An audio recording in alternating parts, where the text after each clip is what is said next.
masih mencoba untuk adaptasi karena kan bulan suci kan bukan bulan-bulan yang seperti umumnya kan. Jadi yang tadinya aku kalau udah datang bulan males berlanjut puasa lagi, nah sekarang Rajin. harus memberi contoh karena ada tambahan bocil-bocil yang harus kasih contoh gitu. Mungkin apa yang ditunggu Kak di saat momen Ramadan? Oke? Yang paling ditunggu saat bulan Ramadan? Sebenarnya nggak. Ajan. Saja. Yang paling ditunggu. Iya, yang paling tunggu adalah tek nasi goreng. Sebenarnya ya itulah yang paling ditunggu di bulan Ramadan ya Azan. azan. Di transfer. Iya ya. Yang paling ditunggu. Yang paling ditakutkan adalah menjelang Lebaran karena udah pasti krisis ART. Terus gitu kita mesti pusing mikirin THR. Udah pasti kita pusing mikirin kapan kita gajian, ya kan? Pusing apa tuh Kak Lebaran? Hah? Pusing apa emang biasanya Lebaran saya? Oh, pusing banget. Pusing THR. Pusing THR. Mesti ngasih orang THR, pegawai yang kerja sama kita kan kita harus kasih THR. Terus kitanya nggak dapat THR. Terus gitu pusing mikirin infal. Kan tiap tahun kan pasti ada aja kan problematik dan drama-drama ART itu kan ada aja, ada yang balik lagi, ada yang nggak balik lagi. Nah itu ada yang mau infal, ada yang nggak mau infal, dan kalau nggak dapet infal mau nggak mau kan kita harus kerjain semuanya sendiri, dan itu tuh PR banget pasti. Tapi sempat ada rasa takutnya sih Pak untuk cari infal gitu. Kalau sekarang ini sih kita udah punya langganan infolan ya. Kalau sebelumnya tuh PR sempet ada yang bilang mau datang tapi nggak datang gitu, mau nggak mau pas hari H harusnya kita santai-santai di rumah, ya mau nggak mau harus terjun ke lapangan lah ngerjain semuanya sendiri. Saya ternyata mungkin pernah ada masalah gitu sama infal atau ya? Nggak sih, alhamdulillah nggak ada masalah. Lagi nyaman dunia entertain apa bisa sih lebih nyaman ya mungkin di bulan Ramadan ya? Ada dua hal yang berbeda ya. Kalau syuting pada saat Ramadan tuh enaknya pada saat kita ngabuburit, itu keseruannya udah pasti beda. Terus kalau enaknya ya kalau nggak syuting lagi usaha kerja di rumah, ya enaknya siang-siang pas lagi panas-panas aja kita panas-panasan karena lampu kita bisa tidur di tempat AC gitu. Jadi ada enaknya dan nggak enak. Kan bisa Lebaran di THR berapa untuk Lebaran? Kayak bikin pusing aja. Sampai belasan kan, gimana tuh? Lebih. Hampir ratusan. Serius? Udah diam loh. Ya kan ditanya people. Udah diam. Keluarga besar banyak apa kayak gimana itu? Ya karena kan yang kerja sama kita banyak, dia sama kita banyak. Udah gitu kan hitungannya kita kan ya tahu sendiri kan, kalau udah lebih dari setahun, lebih dari 2 tahun itu kan pasti hitungannya beda sama yang udah kerja lebih dari 5 tahun. Nah yang kerja sama kita ini kan ada yang lebih dari 3 tahun, 5 tahun kayak gitu-gitu kan, pusingnya kayak gitu kan, nominalnya juga lumayan. Jakarta aja, di Bekasi aja. Lebaran kayaknya aku di Bekasi aja deh. Sudah dijawab langsung Bekasi aja. Bekasi aja, nggak usah belakang. Atau mungkin ada liburan keluarga gitu di Lebaran. Mahal ya Bapak ya, udah pusing mikirin duit THR, mikirin buat tamasya, kayaknya enggak. Aku tuh momen liburan itu nunggu segala sesuatu yang paling murah, diskon, nah itu baru gue liburan. Ya karena anggotanya banyak, aku tuh kalau liburan tuh nggak mungkin sendiri, pasti bawa ada yang mau makan, bawa saudara gitu pasti gitu, karena kan makin banyak kan makin seru gitu loh. Jadi kalau pas high season sudah pasti kan harganya 2 kali lipat, jebol lah kita di kantong ya. Jadi mendingan pas lagi harga termurah, nah itu kita gas. Di orang tua mungkin kemarin banyak yang sakit. Udah seperti apa sih perkembangannya? Lagi masa recovery hari ini. Kemarin memang lagi ngangkat tumor jinak gitu ya, ada 2 di tangan sama di punggung. Tapi alhamdulillah sekarang operasi kan berjalan lancar, sekarang sudah masa recovery, mudah-mudahan sih pulih dan tidak ada indikasi yang jelek. Sakit apa kemarin semua sih? Tumor jinak. Cina banget tumornya. Jinak banget. Pas bangun sahur. bukan drama sahurnya sebenarnya. Drama habis sahur kita tidur lagi, bangunnya tuh kita haus, kita saling menguatkan diri. Kalau dia ini kan tahu banget aku tuh suka banget sama teh poci ya, maaf nyebutin merek ya. Aku suka banget sama teh merek itu. Jadi dia, oh nggak kamu dibuatin es teh poci gitu. Masih banyak yang kayak gitu dong. Jadi dia kadang-kadang tuh suka kan di kamar kan kita nyiapin kayak bentuk teh kotaknya gitu kan. Nih lihat nih, ini teh poci kayak gitu-gitu. Jadi dia tuh kita pada saat puasa tuh lebih ke siapa yang bisa bertahan sampai beduk gitu, sampai azan maghrib gitu. Oke? Oke. Masih udah datang belum? Oh, tadi susah banget. Kita nggak sih dia udah pesan. Oke ya. Mikonya mana? Telepon aja.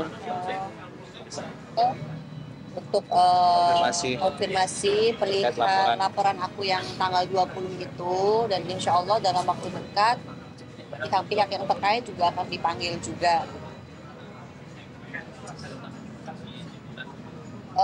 Belum tahu kan, aku baru tadi, mungkin yang lainnya bisa Senin, bisa Selasa,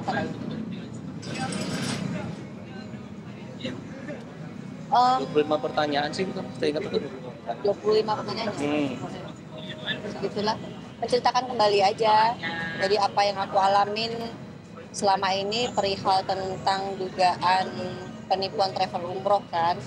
Jadi awalnya aku tanya kenalnya di mana, kapan, ya aku jawab jujur, aku kenalnya tahun 2001 saat sama-sama syuting pernikahan dini. Terus kok bisa gabung di travelnya Aca itu gimana ya, karena aku ditawarin gitu kan. Terus kok tertarik gimana ya, karena dia memberikan program-program yang menurut aku menarik lah gitu. Selain ada program umroh juga ada program jalan-jalan juga gitu kan. Sebelumnya kan aku ikut juga tuh travel umrohnya yang ditawarkan sama Aca, jalan-jalan ke Mesir ya. Dubai tapi ke Mesir.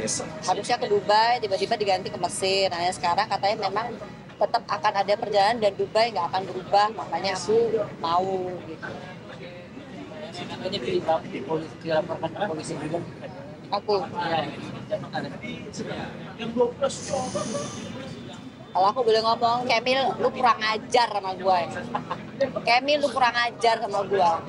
Karena dari awal lu bilang ke media bahwa susah untuk komunikasi sama aku. Padahal pada saat lu nge-DM gua respon, kita sempat tukeran nomor telepon, kita sempat telepon-teleponan, dan suamiku juga mengajukan sama lu untuk lapor ke polisi perihal mobil lu itu di mana, dipinjamkan ke siapa, kronologinya seperti apa, tanggal 14 Februari ya. Jadi tanggal 14 Februari itu dia telepon sama saya tuh, kita lagi di Bali kalau nggak salah. Dia telepon, udah saya anjurin tuh buat lapor polisi. Dia bilang nggak mau, karena takut keluar uang segala macem gitu kan. Nah sekarang ujung-ujungnya dia lapor polisi kan. Kenapa waktu tanggal 14 Februari saya anjurin dia nggak mau, sebenarnya ada apa gitu kan. Kalau dia ada apa ya kan, sampai dia nggak mau lapor tuh. Ujung-ujungnya dia lapor juga kan. Nah, saya ada bukti semua kok, tanggal 14 udah saya saranin dia buat lapor, udah saya ajarin gitu. Tapi dia tetap nggak mau gitu kan. Kalau mereka bilang saya ingin menguasai mobil, enggak. Saya pegang 6 mobil. Tanggal 17 April itu pemilik mobil 2 rental itu, dia udah lapor polisi. Besoknya dia habis lapor polisi, saya balikin mobilnya. Karena saya bilang kamu lapor polisi, saya balikin mobil. Dia lapor, saya balikin mobilnya. Nah, tinggal sisa 4 kan, karena dia titip 6 kan, sisa 4. Nah saya tunggu di 4 orang lapor polisi. Pada kenyataan mereka nggak ada, ya udah gitu loh. Kenapa nggak mau lapor polisi? Itu yang membuat saya bingung gitu loh. Karena kita ya berandai-andai aja lah. Maksudnya, gue pinjem dong mobil lu buat kesana. Gitu. Ya pura-pura dikasih, dia nipu saya. Tiba-tiba dia suruh orang itu untuk ambil mobil saya, kan kayak dipermainkan gitu kan. Ya kalau kita ngasih mobil, ntar muncul lagi Kemil 1, Kemil 2, Kemil 3. Siapa yang tanggung jawab? Emang lu Kemil? Lu nggak usah kurang ajar sama gua ya. Nggak usah pasang-pasang muka polos seolah-olah lu yang merasa paling jadi korban. Gua korbannya, lu tahu nggak? Dari dulu kemarin gue diem aja, orang ngejelek-jelekin gue dibilang anak durhaka, gue dibilang pelakor, gue dibilang ratu bohong, gue diem. Tapi sekarang enggak ya, awas lu, gue tandain muka lu. Kurang ajar, lu tahu nggak? Pas lu bikin somasi, nyokap gue lagi sakit, ngerti nggak lu? Kalau lu bilang yang gue nggak tahu nyokap lu sakit, lu nggak telepon gue. Udah tahu bulan puasa itu silaturahmi bukan somasi, ngerti nggak? Kasih tahu tuh pengacara dia, siapa nama pengacaranya tuh? Siapa namanya? Oh, iya. Pakai ngarang-ngarang cerita. Udah lah Puspita harus pakai perantara artis terkenal, mungkin merasa artis top kayak jadi laki-laki mulut tuh jangan nyinyir, lu laki-laki ngerti nggak? Nyinyir banget jadi laki-laki, lu mulut nggak dijaga. Lu tuh profesinya tuh lawyer, pengacara, bukan pengangguran banyak acara. Enak-enakan motor lu dulu aku perasaan gua. Sabar. Kesel banget gua. Mulut lemes banget. Iya, karena dia bilang pertama kali menghubungi Della Puspita tuh melalui Iis Dahlia. Karena merasa artis besar mungkin harus lewat Iis Dahlia. Karena ngerasa Kemil artis gak top, nggak ada kok. Jelas-jelas yang DM pertama kali tuh Kemil. Si Iis Dahlia tuh ngasih nomor telepon saya ke Kemil. Mereka telepon, saya angkat, saya respon, saya cerita. Saya ajarin lapor polisi begini. Kok dia nggak mau jalanin gitu loh. Justru malah dia bikin somasi. Itu yang aneh. Ketika dia nanya mobil, ya memang demi Allah memang mobil udah nggak ada saya. Mobil nggak saya, mobil juga nggak ada di istri juga nggak ada. Ya, dia itu kan punya nomor telepon kita. Komunikasi juga enak kok. Dia WA juga aku jawab kok, telepon juga bisa. Kok bisa-bisa dia ngarang-ngarang cerita? Lu jadi laki mah laki aja, nggak usah perempuan nggak usah kayak perempuan ngarang-ngarang cerita gitu loh. Muka gue emang jahat, tapi bukan berarti tabiat gue juga jahat, ngerti nggak? Kurang ajar lo emang ya. Teman-temannya tuh, lu kasih tahu teman-teman lu ya, nggak usah ngetek gue nggak penting nge-repost tek-tekan mereka ke gue. Nggak usah cari pamor ya. Siapa tuh namanya Farel, siapa tuh? Nggak usah ikut campur urusan gue. Kalau lu manajernya Farel, lu mau cari kerjaan tuh prestasi bukan sensasi, ngerti nggak? Kalau pengen awet di entertain tuh prestasi digedein, jangan sensasi numpang sini nebeng terkenal sama orang. Kurang ajar. Di diem gue selama ini selalu diem ya. Gue dikatain orang apa walaupun gue nggak ngelakuin, gue diem karena gue mandang apa, kalau gue ngomong pasti makin panjang beritanya, tapi ini orang kurang ajar. Makin gue diemin, lu somasi gue diem.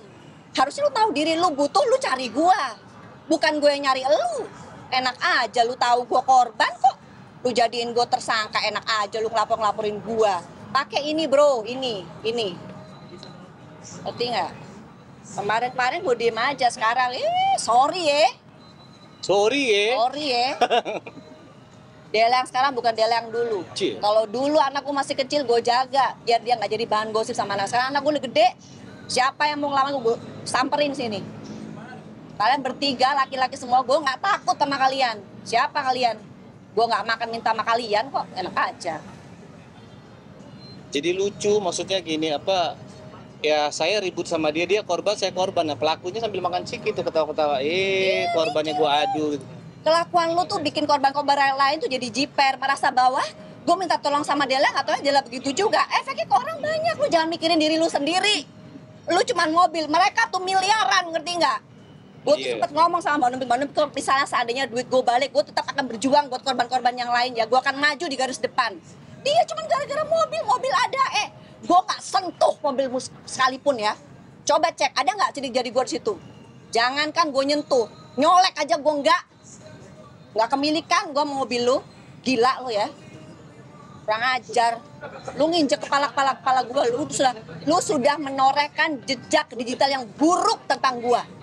Dan lu harus tanggung jawab. Gue gak akan membiarkan orang lagi menjelek-jelekan gue. Karena itu akan menjadi jejak digital seumur hidup. Anak gue, cucu gue akan ngelihat. Dikiranya, oh ternyata nenek gue begini-begini ya riwayat hidupnya. No. Dulu gue diem, sekarang no. Dulu gue berpikir ya, silent is gold. Sekarang gak ada. Ternyata kalau gue diem, gue makin diinjek-injek. Respect me and I will respect you more. Ngerti gak? Tenang kadang, ada kita di belakang. Kesel aku mbak, dia berjuang buat dirinya sendiri, dia nggak tahu. Kita nih sampai pontang-panting memperjuangkan banyak orang di kampung ya, jual padi, ngojek, kumpulin duit buat umroh. Lu cuma mikirin apa? Mikirin mobil lu.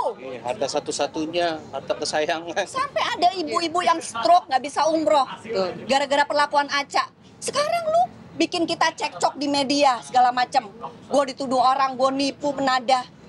Lu jangan egois dong. Kalau lu nggak mau ngebantu, paling nggak lu jangan ngeribetin gua, ngerti nggak?